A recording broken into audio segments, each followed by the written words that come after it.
الألف ألف يقول: فضيلة الشيخ، الإشاعات أمرها خطير، وبعض الناس يجري خلف هذه الإشاعات ويقوم بنقلها على علاتها في المنتديات والمجالس والإنترنت ولا يلقي لها بالا. حدثونا عن خطر الإشاعات في الشريعة الإسلامية. بسم الله الرحمن الرحيم. الحمد لله رب العالمين، صلى الله وسلم على نبينا محمد وعلى آله وأصحابه أجمعين. أما بعد، فإن المسلم عليه أن يحفظ لسانه من الكلام الذي لا مصلحة فيه أو فيه مضرة عليه أو على غيره، ومن ذلك الإشاعات، سواء كانت الإشاعات السيئة، سواء كانت تتعلق بالأفراد أو تتعلق بالأمة، فإن على المسلم أن يتثبت ولا يتحدث بها إلا عند الضرورة. قال الله سبحانه وتعالى: يا أيها الذين آمنوا إن جاءكم فاسق بنبأ فتبينوا أن تصيبوا قوما بجهالة فتصبحوا على ما فعلتم نادمين. فعلى المسلم إذا بلغه عن أخيه شيء سيء أن يكتمه وأن لا يشيعه، حتى ولو كان صدقا، ولو كان ما نقل إليه صدق وفيه مضرة على أخيه، فإنه يستر أخاه ويناصحه فيما بينه وبينه، ولا يشيع عنه الأخبار السيئة ولو كانت واقعة، لأن هذا أيضا يدخل في النميمة في الغيبة. وقد قال صلى الله عليه وقد قال الله تعالى: ولا يغتب بعضكم بعضا أيحب أحدكم أن يأكل لحم أخيه ميتا فكرهتموه واتقوا الله إن الله تواب رحيم. والنبي صلى الله عليه وسلم فسر الغيبة بأنها ذكرك أخاك بما يكره. قالوا: يا رسول الله، أرأيت إن كان في أخي ما أقول؟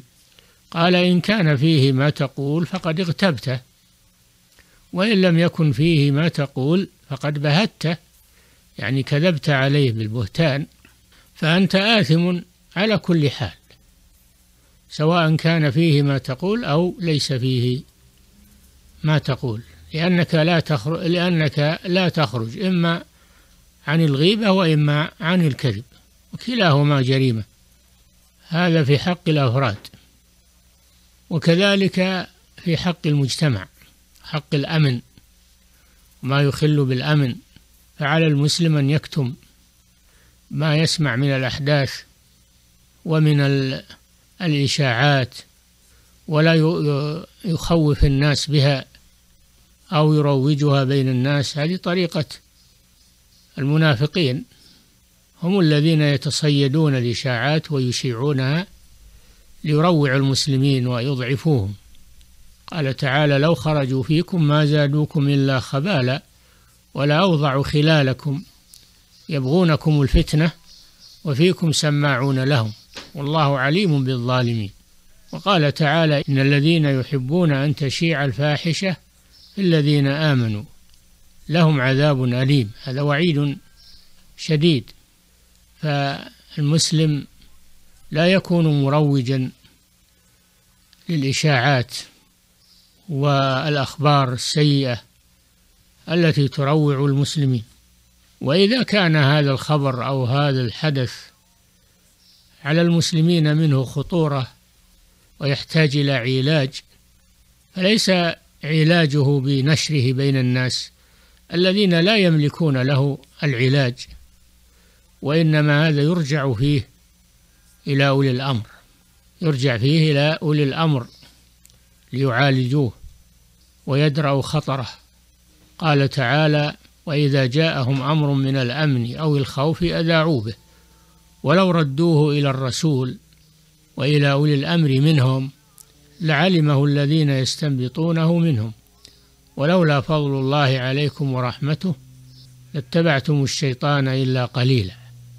فعلى كل حال المسلم يحفظ لسانه ولا يتكلم بالشائعات ولا ينشر المخازي، ويستعمل الصمت والستر، ويستعمل الدعاء بالصلاح للإسلام والمسلمين، شأن المسلمين. هكذا يكون المسلم. نعم. بنا تصدیق افواہیں پھیلانے کا حکم۔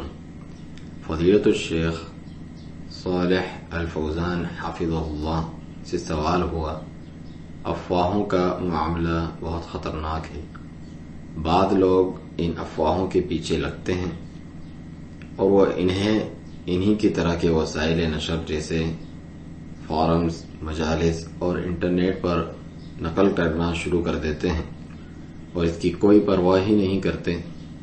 آپ ہمارے سامنے شریعت اسلامیہ میں افواہیں نشر کرنے کی خطرناکی بیان فرمائیں۔ شیخ فرماتے ہیں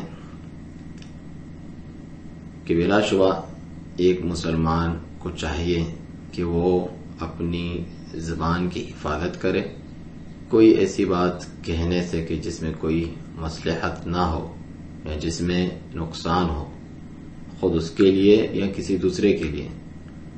اسی میں سے افواہیں پھیلانا بھی ہیں، چاہے وہ بری افواہیں ہوں یا کچھ افراد یا پوری امت کے متعلق ہوں، کیونکہ ایک مسلمان کے لیے ضروری ہے کہ تصدیق کر لیا کرے اور اسے بلا ضرورت آگے بیان نہ کرے۔ اللہ تعالیٰ کا فرمان ہے سورۃ الحجرات آیت 6 میں، یا ایھا الذین آمنوا ان جاءکم فاسق بنبأ فتبینوا ان تصیبوا قوما بجہالۃ فتصبحوا علی ما فعلتم نادمین۔ اے لوگو جو ایمان لائے ہو، اگر تمہارے پاس کوئی فاسق کوئی خبر لائے تو اچھی طرح تحقیق و تصدیق کر لیا کرو، ایسا نہ ہو کہ تم کسی قوم کو لا علمی میں نقصان پہنچا بیٹھو، پھر جو تم نے کیا اس پر ندامت اٹھانی پڑے۔ بس ایک مسلمان کو چاہیے کہ جب اسے اپنے بھائی کی طرف سے کوئی بری بات پہنچے بھی تو اسے چھپائے اور اسے لوگوں میں نہ پھیلائے، اگرچہ وہ سچا ہی کیوں نہ ہو، چاہے اس کی طرف جو کچھ بات پہنچائی گئی سچی ہی کیوں نہ ہو، لیکن اس میں اس کے بھائی کے لیے نقصان ہو تو وہ اپنے بھائی کا پردہ رکھیں اور آپس میں ہی اسے نصیحت کر لیں، اس کے متعلق بری خبر عام نہ کرے، اگرچہ وہ حقیقت ہی کیوں نہ ہو، کیونکہ یہ بھی غیبت میں داخل ہے۔ اور اللہ تعالیٰ نے یہ فرمایا ہے کہ وَلَا يَغْتَبْ بَعْضُكُمْ بَعْضًا، اور نہ تم میں سے کوئی دوسرے کی غیبت کرے۔ أَيُحِبُّ أَحَدُكُمْ أَن يَأْكُلَ لَحْمَ أَخِيهِ مَيْتًا فَكَرِهْتُمُوهُ، کیا تم میں سے کوئی پسند کرتا ہے کہ وہ اپنے مردہ بھائی کا گوشت کھائیں؟ تمہیں اس سے گھن آئے گی۔ وَاتَّقُوا اللَّهَ، اور اللہ سے ڈرو۔ ان اللہ تواب الرحیم، یقیناً اللہ بہت توبہ قبول کرنے والا، نہایت رحم کرنے والا ہے۔ اور نبی صلی اللہ علیہ وآلہ وسلم نے غیبت کی تفسیر یوں فرمائی کہ ذکرک اخاک بما یکرہ، تم اپنے بھائی کا اس طور پہ ذکر کرو جو اسے ناگوار ہو۔ قالوا یا رسول اللہ افرأیت ان کان فی اخی ما اقول، عرض کی یا رسول اللہ اگر میرے بھائی میں واقعی وہ بات ہو جو میں کہہ رہا ہوں تو پھر؟ قال ان کان فیہ ما تقول فقد اغتبتہ، اگر واقعی اس میں وہ بات ہو جو تم کہہ رہے ہو تو یقیناً تم نے اس کی غیبت کی۔ وَإِن لَّمْ يَكُنْ فِيهِ فَقَدْ بَهَتَّهُ، کیونکہ اگر وہ بات اس میں نہ ہو جو تم نے کی پھر تو تم نے اس پر بہتان باندھا۔ اس صحیح مسلم کی روایت ہے، یعنی اس پر جھوٹ بول کر اس پر بہتان باندھا۔ تو آپ ہر حال میں گنہگار ہی بنیں گے، یعنی چاہے اس میں وہ بات پائی جاتی ہو یا نہ پائی جاتی ہو برابر ہے، کیونکہ یقیناً آپ بچ نہیں سکتے، یا تو غیبت کر رہے ہوں گے یا پھر اس پر جھوٹ باندھ رہے ہوں گے، اور یہ دونوں ہی جرم ہیں۔ یہ تو تھا افراد کے تعلق سے.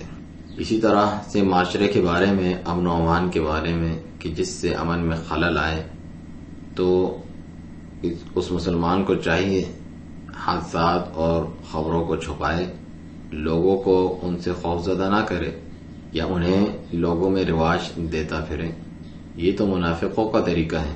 وہ ایسی خبروں، افواہوں کی ٹو میں رہتے ہیں اور پھر اسے خوب نشر کرتے ہیں تاکہ مسلمانوں کو دہشت زدہ اور خوف زدہ کریں.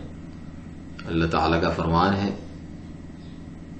سورۃ التوبہ آیت 47، لو خرجوا فیکم ما زادوکم الا خبالا وَلَأَوْضَعُوا خِلَالَكُمْ يَبْغُونَكُمُ الْفِتْنَةَ.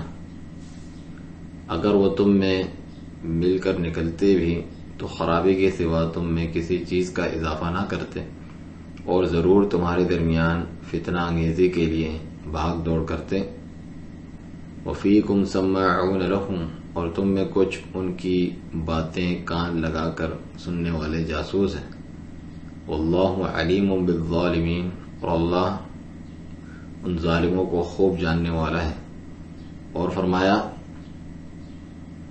سورۃ النور آیت 19 میں، ان الذین یحبون ان تشیع الفاحشۃ فی الذین آمنوا لہم عذاب علیم فی الدنیا والآخرہ.